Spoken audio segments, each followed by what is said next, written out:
어제 리포트 하나로 테슬라 주가가 10%가 올랐습니다. 와. 이 모건 스탠리, 아담 조나스랑 6명의 동료가 쓴 66페이지짜리 보고서가 있어요. 이게 어제 오후부터 화제였는데 장전에 이미 6% 올랐던 테슬라 주가가 시작하고 나서 잠깐 주춤하더니 마감 때 보니까는 10%로 마무리를 했습니다. 어제 하루 시가총액만 100조가 넘게 올랐는데 시총 1000조짜리 기업이 10%가 오르는 것도 신기한 일이고 시가총액이 100조가 올랐다? 우리나라로 치면 시총 2위짜리 기업 하나가 그냥 하나 생긴 거예요. 하루 만에. 이렇게 가볍게 오르는 건 흔한 일이 아니거든요. 그래서 뭐 리포트 하나 때문에 올랐다라 보진 않아요. 그냥 그 빅테크가 순풍을 타는 날 테슬라가 주인공이 됐기 때문에 매수세가 더 쏠리면서 올랐다라 봅니다. 이제 금리 인상도 11월 달이 동결 가능성이 더 올라갔어요. CPI에 대해서도 나름대로 해석이 조금 더 긍정적으로 바뀌는 차이였었거든요. 그런 것들이 합쳐지면서 마침 또 주가가 더 오르게 됐다. 전반적으로 얘기하면은 빅테크가 전반적으로 더 좋은 상황이 됐다라는 거죠. 특히 테슬라 같은 경우는 자동차 가격이 비싸고 할부로 사야 되는데 뭐 금리가 동결됐다라는 얘기들, 금리 인하 시기에 조금 더 빨리 올 수 있다라는 것들, 그렇게 되면 할부 금리가 떨어지겠죠. 긍정적인 요소들이 작용하면서 좀 좋은 모습을 보였습니다. 이 리포트를 쓴 타이밍 그리고 보낸 타이밍, 저는 근데 뉴스 그대로 보진 않았어요. 뭔가 조금 의도성은 좀 있다. 뭐냐면 헤지펀드 공매도가 상당히 많이 붙어있는 상황이었을 건데 이제 거기다가 리포트를 딱 때리면서 공매도들을 쇼크버링을 시켜버렸죠. 안 그래도 좋은 날 좋은 리포트가 나오니까 주가가 급등하지 않았나 이렇게 보고 있습니다. 우선 리포트에 대해서 보도록 할게요. 아담 조나스가 했던 말은 테슬라는 자동차 회사 아니다, 이제 기술 회사다, 이런 논쟁들이 있었어요. 아마존의 세전이익 70%를 차지했던 AWS처럼 테슬라도 자동차가 아닌 슈퍼컴퓨터 도조를 통해서 오른쪽에 있는 것처럼 이제 로보택시라던가 네트워크 서비스 수익을 크게 가져올 수 있다. 그렇게 되면은 기업 가치가 600조 원 이상 올라간다는 거죠. 테슬라 시총이 1000조였던 당시니까 1600조까지 가능하다. 그러니까 목표 주가가 400달러까지 가능하다. 그래서 목표 주가를 400달러로 상향한다라는 이 리포트 제목이 나왔었고 깜짝 놀랐죠. 모건 스탠리가 250달러에서 400달러로 목표 주가를 상향한데 하루 만에 주가가 27달러가 올라가요. 어메이징한 일이 벌어졌습니다.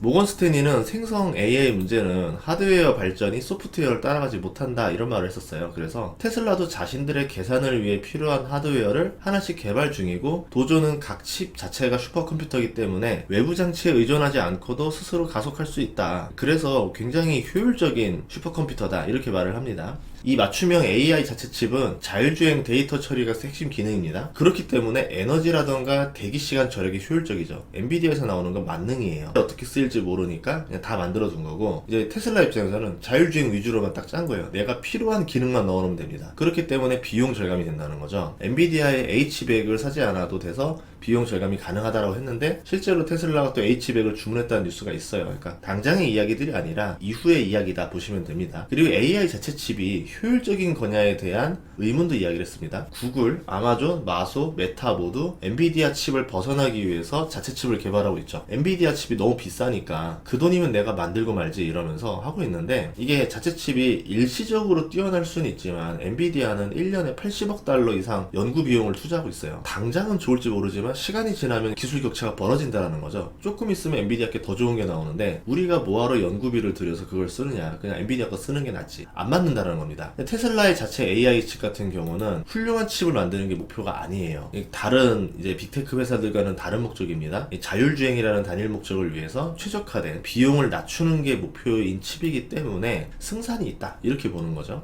그리고 리포트에서 400달러를 목표가로 제시한 그 세부 내역들을 보면은 기존의 그 목표가였던 250달러 있죠, 자동차에서. 그리고 이제 도조를 활용해서 나오는 것들 초록색입니다. 모빌리티 영역이 70달러 추가되고 네트워크 서비스로 59달러를 추가해서 400달러를 목표가로 만들었습니다. 이게 다 알고 있는 사실이거든요. 뭐 갑자기 모건 스탠리가 이렇게 띄워주면서 이제 테슬라는 AI 기업이니까 주가를 올려야 된다 이런 주장이 좀 당황스럽긴 하죠. 뭐 이제 알았어? 이렇게 되는데, AI를 활용한 사업이 성공하고 수익화 되려면은 문제는 시간이 오래 걸립니다. 이게 내년에 벌어질 수익도 아니고 내후년에 벌어질 수익도 아니에요. 본격적인 수익 창출 시기를 계산해 보면은 2030년 이후로 보고 있습니다. 2040년이 되면은 네트워크 서비스의 에비타 마진율이 65%가 될 거라 설명을 했고, 2040년이면은 회사의 총 에비타 마진율을 35%로 본다 이렇게 돼 있는데 너무 멀죠. 지금부터 17년 뒤입니다. 회사의 매출과 마진율을 계산할 수 있다면은 이제 회사의 순이익이 가능해지니까 그걸 가지고 현금흐름 할인법을 써서 적정 주가를 산출하는 거거든요. 고민인 게 뭐냐면은 이거예요. 17년 뒤에 매출이 어떻게 될지 될지, 몇 개가 팔릴지, 경쟁자가 누가 나올지, 마진율이 얼마나 될지, 이런 것들을 추정치를 잡는 것 자체가 너무 변동성이 심한 거 아닐까라는 생각이 드는 거죠. 예를 들어서 스마트폰이요, 이게 17년 뒤에 얼마 할지 예측이 전 가지가 않습니다. 예전에 제가 286 컴퓨터를 썼었는데 그때 200만 원이 있었어요, 286이. 근데 586이 나와도 200만 원이고 펜티엄 뭐 4가 나와도 200만 원이고 지금도 PC 200만 원 정도 하죠. 가격이 안 올라요. 그렇기 때문에 매출 잡는 거, 마진율 잡는 거, 그 기반 인프라가 어떻게 되냐에 따라 또 달라지는 거라 수치로 잡는 건 쉽지 않겠다라는 생각이 들었어요. 로봇에 대한 이야기도 합니다. 이제 문샷이 성공하면은 장기적으로 응용 분야가 자동차 산업을 넘어갈 것이다. 로봇 공학이라든가 의료, 보안, 이제 이 AI로 할 수 있는, 처리할 수 있는 사업들이 많아지니까 뭐 이런 것들 때문에 좋지 않겠느냐라고 하고 있고,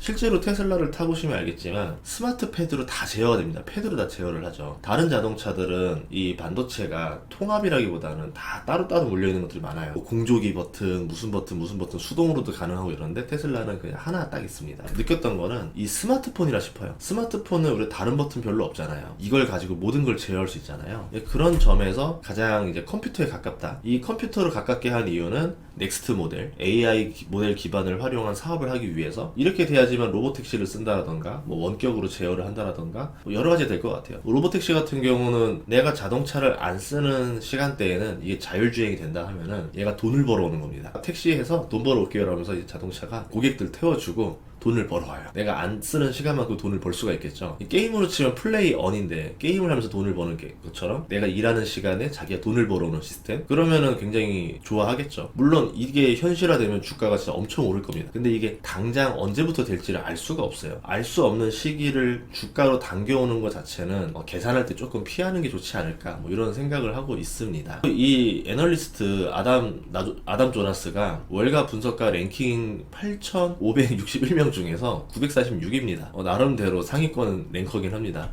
성공률은 50%, 평균 수익률은 6.4% 정도 나옵니다. 그러니까 월가 분석가라고 해서 이 사람의 예상대로 되는 게 아니라는 거예요. 그러니까 주식이라는 게 그 사람이 만들어낸 리포트를 보면은 이런 사실들이 있잖아요. 아, 테슬라라는 기업은 자동차 기업인 줄 알았는데 이런 것들도 할 수 있는 사업들을 하는구나. 이렇게 인식을 하고 이게 이제 현실화가 다 돼가면 그때 주가가 많이 오르겠구나. 이렇게 이제 이해하는 게 좋지. 이 사람이 400달러라 했으니까 무조건 나는 400달러에 팔아야지. 이렇게 계산하는 건 좋지 않습니다. 정말 주가는 알 수 없어요. 이 과거에 아담 조나스 같은 경우는 카바나를 추천 많이 했었거든요. 목표 주가를 400달러로 잡았습니다. 많은 사람들을 허드슨 강으로 보내버렸죠. 지금 주가가 8분의 1이니까요. 모건 스탠리가 또 GM을 긍정적으로 말하고 있습니다. GM 주가를 또 올리고 있어요.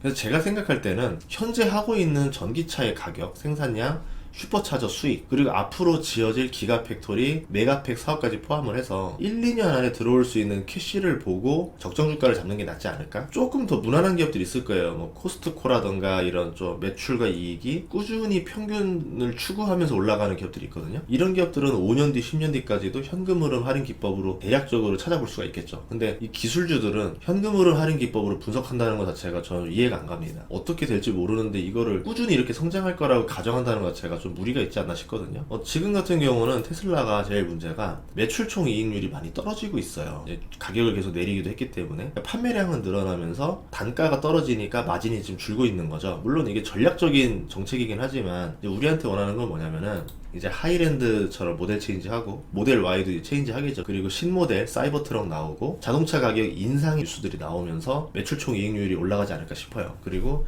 금리가 떨어져야 된다 봅니다. 할부 금리가 떨어져야지만 사람들이 차 가격이 올라가도 충분히 그걸 지불할 수가 있게 되는 거죠. 근데 지금 미국 경기를 보면은 개인들의 소비가 좋아요. 그리고 개인들의 고용 상태도 나쁘지 않습니다. 아직까지는. 이런 것들을 봤을 때 금리만 조금 떨어지면은 테슬라가 참 수혜가 될 만한 기업이다 보고 있고, 최근의 트렌드들, 이제 금리 동결이라던가 이번에 CPI 나오는 것들이 좀 낮게 나온다던가 이런 호재들이 좀 있으면서 아, 이제 금리가 정점을 지났구나, 이제 하락할 일만 남았구나, 이렇게 되면 채권 금리가 조금 더 떨어질 거거든요. 그렇게 되면 당연히 이제 기술주 그리고 빅테크들로 돈이 조금 더 몰릴 수도 있지 않을까 이렇게 보고 있습니다. 다음 시간에도 좋은 정보로 찾아뵙겠습니다. 구독과 좋아요, 알림 설정 부탁드릴게요. 고맙습니다.